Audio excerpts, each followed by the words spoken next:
मैंने आप सब से काफ़ी बार बोला है कि हिंदुस्तान में लोकतंत्र पर आक्रमण हो रहा है और इसका हमको हर रोज़ नए नए उदाहरण मिल रहे हैं। सवाल मैंने एक ही पूछा था,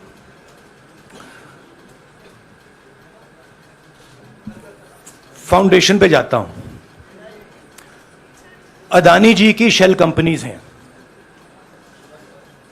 अदानी जी की शेल कंपनीज हैं, उसमें 20,000 करोड़ रुपया किसी ने इन्वेस्ट किया। अदानी जी का पैसा नहीं है, अदानी जी का इंफ्रास्ट्रक्चर बिजनेस है, पैसा किसी और का है। सवाल यह है, ये जो 20,000 करोड़ रुपए हैं ये किसके हैं? यह सवाल मैंने पूछा। मैंने पार्लियामेंट हाउस में प्रूफ देके, जो मीडिया रिपोर्ट से मैंने निकाला, अदानी जी और नरेंद्र मोदी जी के रिश्ते के बारे में डिटेल में बोला। रिश्ता नया नहीं है, रिश्ता पुराना है। जब नरेंद्र मोदी जी गुजरात के सीएम बने थे तब से रिश्ता है और उसके बहुत सारे पब्लिक प्रूफ्स हैं। हवाई जहाज में मैंने फोटो दिखाई, नरेंद्र मोदी जी बड़े कंफर्ट में बैठे हुए थे अपने दोस्त, अपने मित्र के साथ, पार्लियामेंट में मैंने दिखाई। यह सवाल मैंने पूछा। फिर मेरी स्पीच को एक्सपंज किया गया। मैंने स्पीकर को डिटेल चिट्ठी लिखी, पॉइंट बाय पॉइंट, कि मैंने कहा कि एयरपोर्ट्स अदानी जी को रूल बदल के दिए गए हैं, ये लीजिए रूल की कॉपी जिसको बदला गया है। चिट्ठी लिखी, कोई फर्क नहीं पड़ा। फिर मेरे बारे में मंत्रियों ने पार्लियामेंट में झूठ बोला कि मैंने विदेशी ताकतों से मदद मांगी। मैंने ऐसी कोई बात नहीं की है। मैंने कहा स्पीकर से, मैंने जाके कहा, स्पीकर सर,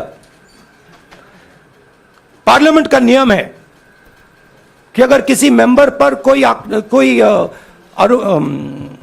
एक्यूजेशन लगाता है तो उस मेंबर को जवाब देने का हक होता है। मैंने एक चिट्ठी लिखी, उस चिट्ठी का जवाब नहीं आया। दूसरी चिट्ठी लिखी, उस चिट्ठी का जवाब नहीं आया। फिर मैं स्पीकर के चेंबर में गया। मैंने स्पीकर सर से कहा, स्पीकर सर, यह कानून है, यह रूल है, इन्होंने झूठा आरोप लगाया है, मुझे आप बोलने क्यों नहीं दे रहे हैं? स्पीकर सर मुस्कुराते हैं, कहते मैं नहीं कर सकता। और फिर उसके बाद आपने सबने देखा क्या हुआ। सवाल पूछना मैं बंद नहीं करूंगा। नरेंद्र मोदी जी का अदानी के साथ क्या रिश्ता है और 20,000 करोड़ रुपए किसके हैं, मैं पूछता जाऊंगा। मुझे कोई डर नहीं लगता इन लोगों से। और अगर ये सोचें कि मुझे डिस्क्वालीफाई करके, धमका के, जेल में डाल के मुझे बंद कर सकते, नहीं, मेरी वो हिस्ट्री नहीं है। मैं हिंदुस्तान के लोकतंत्र के लिए लड़ रहा हूं और मैं हिंदुस्तान के लोकतंत्र के लिए लड़ता रहूंगा। किसी चीज से नहीं डरता हूं, यह सच्चाई है। अब आप सवाल पूछिए। एक एक करके प्लीज। हाँ मोहित, I'll say it in English also. Sorry. I'll say it in English also. The question begins few weeks back in Parliament, where I asked the Prime Minister a very specific set of questions. Question number 1, 20,000 crore rupees or $3 billion are in shell companies owned by Mr. Adani. Mr. Adani could not have generated this money. He's an infrastructure business. Where did this money come from? Whose money is it? That was the first question. Whose shell companies are there? These companies are working in the defense field. Why does nobody know whose money this is? There is a Chinese national involved in this. Why is nobody asking the question, who is this Chinese national? That was the first question. Second question was, set of questions with proof. What is the Prime Minister's relationship with Mr. Adani? I showed a picture of the Prime Minister and Mr. Adani's plane relaxing. I gave documentation about the defense industry, about the airports, about statements made in Sri Lanka, about statements made in Bangladesh, pictures of Mr. Narendra Modi sitting with the State Bank chairman in Australia. And I put this proof on the table. Immediately after that, the BJP started its work. My speech was expunged. I wrote a letter to the Speaker with a detailed explanation on the defense industry, on the airports, with press clippings, supporting documents, legal documents, and said, this is the supporting foundation of my speech. I have not made this speech, I have not invented this. This is detailed research, here it is. Nothing happened. Nothing was revoked. My speech today is not part of the record of Parliament. The same, by the way, was done with Mr. Kharge. After that, BJP ministers lied about me in Parliament. They made the statement to distract from the Adani issue. The whole game, disqualification, and all these statements are to distract from the central question, whose money is it? 20,000 crores, whose is it? Kiska hai ye? That's the main question. The whole thing is to distract. So, they said that I've asked foreign forces to help India. Most ridiculous statement. I have never made such a statement. You can look at all the conversations I had in the United Kingdom. Not one such statement was made. In fact, I said this is India's problem. India has to resolve this problem, right? A minister lies on the floor of the House. I wrote to the Speaker and I said, Speaker, sir, it is my right as a member of Parliament, when somebody makes an accusation, to state my position. Please let me state my position.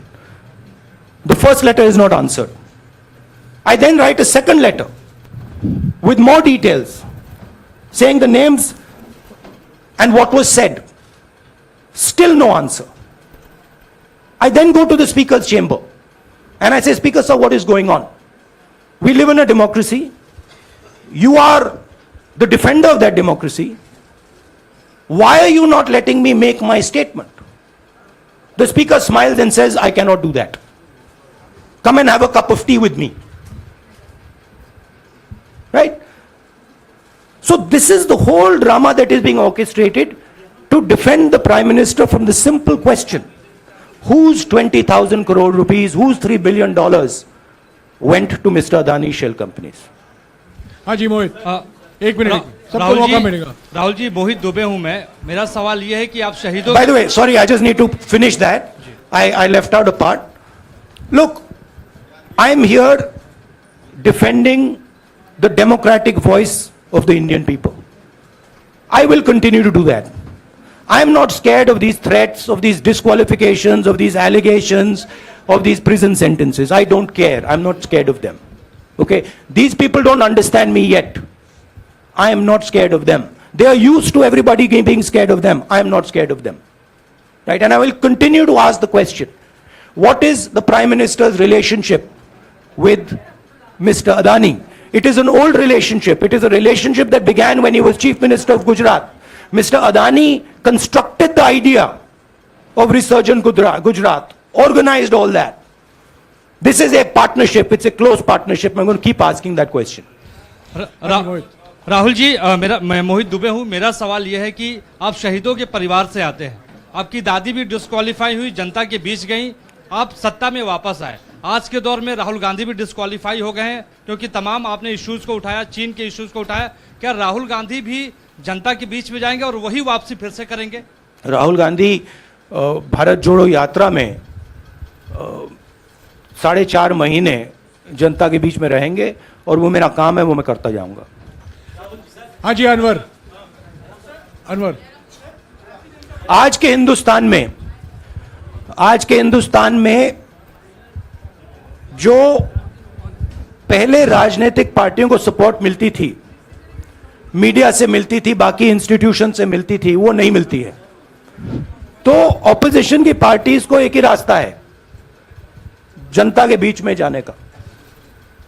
हाँ जी Anwar. Sir, Bharatiya Janata party ने आप पर OBC समुदाय के अपमान का आरोप लगाया है, इस पर आप क्या जवाब देना चाहेंगे भारतीय जनता पार्टी को? मैं पिछले भारत जोड़ो यात्रा में आप मेरी कोई भी स्पीच देख लीजिए, मैं वहां कह रहा हूं सब समाज एक हैं, सबको एक साथ चलना चाहिए, भाईचारा होना चाहिए, नफरत नहीं होनी चाहिए, हिंसा नहीं होनी चाहिए।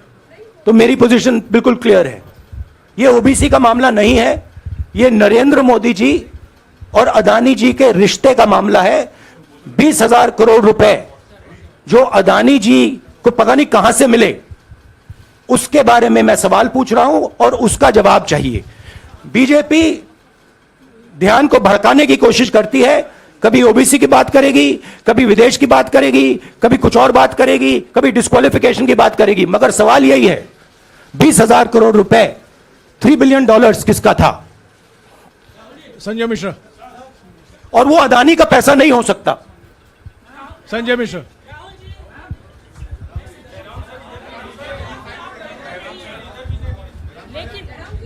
आपने कहा आप डरते नहीं हैं, लेकिन स्टेट के टारगेट पे हैं और स्टेट आपके खिलाफ है, पूरी स्टेट, पूरी मशीनरी आपके खिलाफ है। ऐसे में आपके सामने चैलेंजेस बहुत बड़ा है, तो रास्ता क्या है, रणनीति क्या है? देखिए भैया, चाहे स्टेट हो, चाहे कुछ भी हो, मैं सच्चाई को देखता हूं। मुझे और किसी चीज में इंटरेस्ट नहीं है, मैं सच्चाई बोलता हूं। राजनीति में यह फैशनेबल बात नहीं है, मगर यह बात मेरे खून में है। मैं और कोई रास्ता निकाल ही नहीं सकता हूं। तो मेरा काम यह है, यह मेरी तपस्या है, जीवन की तपस्या है, उसको मैं करता जाऊंगा। चाहे मुझे डिस्क्वालीफाई करें, मारे पीटे, जेल में डाले, मुझे कोई फर्क नहीं पड़ता। मुझे अपनी तपस्या करनी है। इस देश ने मुझे सब कुछ दिया है। शांत हो जाइए। इस देश ने मुझे सब कुछ दिया है, प्यार दिया है, इज्जत दी है, इसलिए मैं ये करता हूं। हाँ Supriya. Sir, Rahul sir, BJP के जो लीडर्स आप पे अटैक कर रहे हैं उस पर आप क्या कहेंगे? और इसके अलावा वायनाड, वहां पर जब से खबर गई है वहां पे लोग बहुत डिसबिलीफ में हैं, प्रोटेस्ट भी इरप्ट हो रहा है, आप अपनी कॉन्स्टिट्यूएंसी के लोगों को क्या कहना चाहेंगे? नहीं, मैंने सोचा है कि मैं अपनी, देखिए मैंने कॉन्स्टिट्यूएंसी में भी बोला कि वायनाड के लोगों के साथ मेरा पारिवारिक रिश्ता है, फैमिली प्यार का रिश्ता है।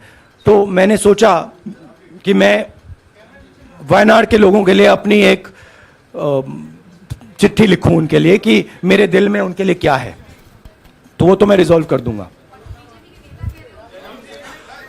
उनका, देखिए बीजेपी के नेताओं का काम यही है। देखिए वो सब नरेंद्र मोदी जी से डरते हैं, कारण आप जानते हो। नरेंद्र मोदी जी ने कहा कि देखिए ध्यान हटाना है। वो सब जानते हैं अदानी जी और नरेंद्र मोदी जी का रिश्ता, सारे के सारे जानते हैं क्या रिश्ता है, सब जानते हैं, मगर डरते हैं। तो अगर नरेंद्र मोदी जी ने उनसे कहा कि भैया ध्यान उधर करो, ध्यान उधर करेंगे। मगर सवाल यही है 20,000 करोड़ रुपए किसका है? हाँ जैनेंद्र। राहुल जी, पूरी कांग्रेस पार्टी, सर पूरी कांग्रेस पार्टी ये कह रही है कि आप चाहे वो गुजरात की कोर्ट ने आपको सजा सुनाई या आपका निलंबन हुआ, ये सब कुछ केंद्र सरकार, प्रधानमंत्री के इशारे पर हो रहा है। लेकिन बीजेपी कह रही है कि कानून ने अपना काम किया है। तो जो ये दलील है कि कानून ने आपको सजा दी है और उसी की वजह से आपका निलंबन भी हुआ है, इस पर आप क्या देखिए, कहेंगे कि आपको लगता है कि लीगल PM के मैटर इशारे है, पर ये हुआ है? लीगल मैटर है। मैं हिंदुस्तान के लीगल सिस्टम को रिस्पेक्ट करता हूं। मैं लीगल मैटर पे इस प्रेस कॉन्फ्रेंस में बात नहीं करना चाहता हूं। हाँ संजीव, अगर आपके लीगल सवाल होंगे तो आप हमारी लीगल टीम से पूछ लीजिए। Sanjeev 1 minute Sanjeev.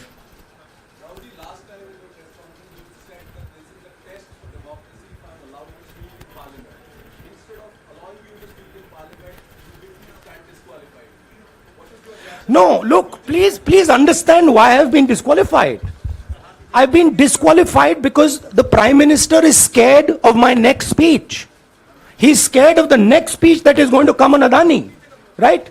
I've seen it in his eyes. So he's terrified of the next speech that is going to come, and they don't want that speech to be in Parliament. That's the issue. That is why, first the distraction, now the disqualification. Please don't be confused about this matter. There is a deep relationship between Narendra Modi ji and Mr. Adani. There is a question. 20,000 crore rupees have suddenly arrived in Mr. Adani's shell companies. Where has this money come from? Whose money is it? It is, some of these companies are defense companies. Why is the defense ministry not asking this question? Why is the defense ministry not asking the question? But please explain to us, whose money is this that is being spent on our drone development, that is being spent on our missile development, that is being spent on our ordnance production? Why is the defense ministry not asking this question? हाँ मंजरी please, एक minute मंजरी। सदस्यता की रद्द हुई तो उसके बाद बहुत सारे ऐसे विपक्षी दल जो अभी तक कांग्रेस से दूरी बना के चलते थे वो भी आपके समर्थन में आए। तो आपको क्या लगता है अब वो समय आ गया है जब सारे विपक्ष को एकजुट हो जाना चाहिए? मैं उन सब विपक्षी दलों का धन्यवाद करता हूं कि उन्होंने इस बात में हमारी सपोर्ट की और हम सब मिलके काम करेंगे। रंजीता जिस बयान को लेकर आपको ये सजा सुनाई गई है, क्या आपको लगता है, आपको अफसोस है उस बयान को लेकर? क्या कहेंगे उस बयान पर? अब देखिए, अब ये लीगल डिस्कशन है, उस पे मैं टिप्पणी नहीं करना चाहता हूं क्योंकि ये कोर्ट में मामला है। मगर मैं जो भी सवाल उठाता हूं वो सोच समझ के उठाता हूं। हाँ जी नीरज। राहुल जी अभी कुछ ही दिन पहले लक्षद्वीप के सांसद मोहम्मद फैजल की सदस्यता गई थी और बाद में हाईकोर्ट ने स्टे कर दिया था। अभी उनकी मेंबरशिप रीइंस्टेट नहीं हुई है। देखिए, सुन लीजिए। हाँ। राहुल जी सुन लीजिए, अभी उनकी सदस्यता रीइंस्टेट नहीं है, लेकिन चुनाव आयोग ने चुनाव की घोषणा करने के बाद उसे रोक दिया था। अगर ऊपरी अदालत से आपको स्टे मिलता है तो आपको उम्मीद है कि लोकसभा स्पीकर भी आपकी सदस्यता को बहाल कर देंगे? मुझे उम्मीद में कोई इंटरेस्ट ही नहीं है।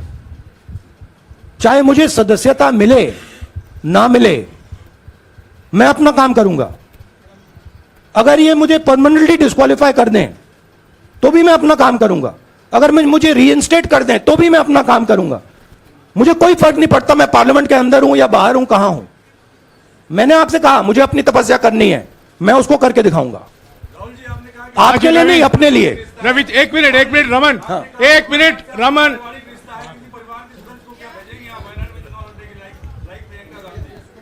It is not up to me, it is up to Congress president कौन जाएंगे। राहुल जी मेरा सवाल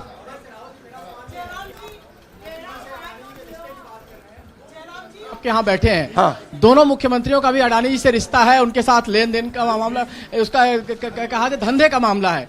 लेकिन क्या धंधे का मामला, क्या बात कर रहे हैं? ये धंधा रोकेंगे ये लोग? जिनके पास जो भी स्टेट का उनके साथ नाता है, जो भी बिजनेस चल रहा है, वो बिजनेस रोका जाएगा क्या? देखिए, सिंपल सी बात है, आप डिस्ट्रैक्ट करने की कोशिश मत कीजिए। 20,000 करोड़ रुपए अदानी जी की शेल कंपनीज में कहां से आए? आप इंक्वायरी कीजिए। अगर बात निकली कि हमारे चीफ मिनिस्टर का पैसा है तो इनको जेल में डाल दीजिए। अगर बात निकली तो किसी और का पैसा है तो उसको जेल में डालिए। हाँ Siddharth sir. Rahul sir, please Rahul madam sir. 1 minute. Madam आप लोकतंत्र को मत बोलिएगा, समझिए। प्लीज। ये जो पैनिक रिएक्शन इन्होंने किया है नरेंद्र मोदी जी ने, इससे सबसे ज्यादा फायदा मिलेगा विपक्ष को। ये इन्होंने हमें हथियार पकड़ा दिया है। ये आप बात समझिए। ये मोदी जी पैनिक में आ गए कि बात निकल जाएगी, ये 20,000 करोड़ रुपए किसके हैं, डर गए, घबरा गए। इन्होंने पूरा सीक्वेंस शुरू कर दिया। ये विपक्ष को सबसे बड़ा इन्होंने हथियार दिया है। राहुल जी, क्योंकि जनता के माइंड में अब एक सवाल आ गया है कि जनता जानती है कि अदानी जी भ्रष्ट व्यक्ति है। अब जनता के माइंड में यह सवाल उठा है कि इस भ्रष्ट व्यक्ति को हिंदुस्तान का प्रधानमंत्री क्यों बचा रहा है। यह मतलब अब सब कुछ बीजेपी के लोग, नरेंद्र मोदी जी सब कुछ इस व्यक्ति को बचाने के लिए क्यों कर रहे हैं। दूसरा सवाल, बीजेपी के लोगों ने कहा कि अदानी पर आक्रमण देश पर आक्रमण है। मतलब इनके माइंड में देश अदानी है और अदानी देश है। बात समझिए। राहुल जी, हाँ, सिद्धार्थ। राहुल जी, मेरा सवाल आपसे ये सिद्धार्थ। है कि जब आप ये फैसला सामने आया, आपको मैक्सिमम पनिशमेंट जो है इसमें जो हो सकती है वो आपके लिए मुकर्रर की गई। इस बीच कई लोगों ने ये भी कहा, आपके पार्टी के भी एक सांसद ने कहा कि कम से कम जज को ये देखना चाहिए था कि सामने जो शख्स है वो एक गांधी परिवार से आता है। इस पर आप क्या कहेंगे, और आपको लगता है मैक्सिमम पनिशमेंट जो है आपके केस में, मैक्सिमम पनिशमेंट आपके लिए मुकर्रर की गई, क्या आपको इसके पीछे क्या कहना है आपका? वही मैंने कहा, अगर डिस्ट्रैक्शन करना है, मैक्सिमम पनिशमेंट की तो जरूरत है। मिनिमम पनिशमेंट से बात थोड़ी बनेगी। मैं तो सोच रहा था भैया 5 साल होते, 7 साल होते, 10 साल होते, वो भी मिल जाता। मुझे क्या फर्क पड़ रहा है। यार Rajdeep,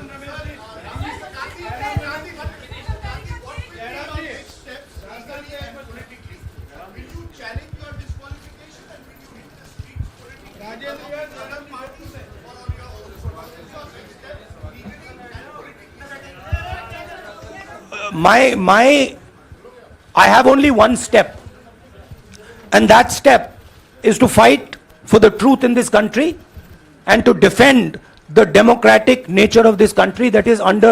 Please let me finish, Rajdeep. Unless you want to answer it for me. You do that also sometimes. Yeah. So my job, as I see it, is to defend the democratic nature of this country. And I will do whatever I have to do to defend the democratic nature of this country. What does that mean? That means defending the institutions of this country. That means defending the voice of the poor people of this country. That means telling the people of this country the truth about people like Mr. Adani, who are basically exploiting the relationship they have with the Prime Minister. yeah, Pallavi, please 1 second. Let's go. Look, Can I- see, these are legal matters. It makes me no difference. I told them, it makes me no difference if I'm disqualified, not qualified, whatever. It makes me no difference. Disqualify me for life. Put me inside jail. I will keep going. I will not stop. Mr. Gandhi, Yeah, Mr. Pallavi. Gandhi, 2 things here. One, are you worried or apprehensive about the political relevance of, say, the opposition and the Congress I look party worried to post? you? One. Second, Do I look worried to you? I'm excited. I'm happy that these people have given me the best gift they could give me. And second, Mr. Gandhi, is that BJP's reaction since yesterday is that if you hadn't torn the ordinance then perhaps you wouldn't be facing the law today. Your response to that?